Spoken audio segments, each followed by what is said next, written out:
হ্যাঁ বলেন। আমি মোহাম্মদ আশরাফুজ্জামান, পুলিশ পরিদর্শক, অফিসার ইনচার্জ মোহাম্মদপুর থানা।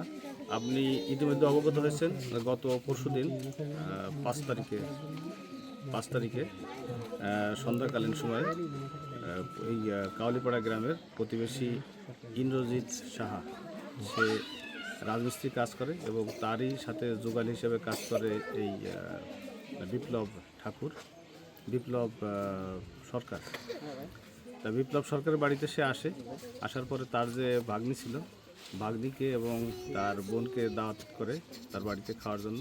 তা বোনের কাজের ব্যস্ততা থাকার কারণে তাকে সে যায়নি। পরে তার ভাগ্নিকে সাথে করে নিয়ে যায় এবং নিয়ে পার্শ্ববর্তীতে মাঠের ভিতরে নিয়ে তার সাথে শারীরিক সম্পর্ক করার চেষ্টা করে বলে আমরা যতটুকু জানছি। তাকে ধর্ষণ করার চেষ্টা করে। তো এটা তাৎক্ষণিকভাবে তারা জানতে পারে, পারিবারিকভাবে বিষয়টা আলোচনা হয়েছে। কিন্তু আমরা গতকাল বোধহয় আমরা আপনাদের মাধ্যমে, আপনারা জানছেন, জানার পরে আপনাদের মাধ্যমে আমরা আজকে জানছি। জানার পরে ইতিমধ্যে আমরা ঘটনাস্থলে আসছি। ঘটনাস্থলে এসে আপনি অবগত আছেন যে প্রিন্সিপাল অ্যাকুস্ট, ইন্দ্রজিৎ সাহা, তাকে পুলিশ হেফাজতে নিয়েছে। আমরা তাকে আটক করতে সক্ষম হয়েছি।